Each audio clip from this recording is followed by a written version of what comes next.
Ika nga, wala nang ibang mahihiling pa dahil panalo ang Olympian boxer na si Ira Villegas sa araw mismo ng birthday niya sa naganap na round of 16 ng women's 50kg event ng 2024 Paris Olympics.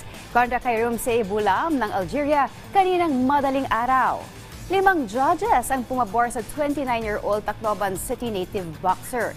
Sa score na 30-27, 29-28, 29-28, 29-28 at 30-27.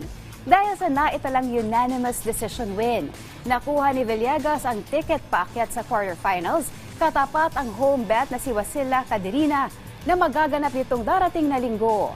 Sa ngayon, isang panalo na lamang ang kinakailangan ni Villegas upang tuluyang masungkit ang assured bronze medal sa Pilipinas. Makakasama ni Villegas sa medal contention ang dalawa pang boxing bets ng Pinas na sina 2020 Tokyo Olympic silver medalist Carlo Paalam at Nesty Petesio.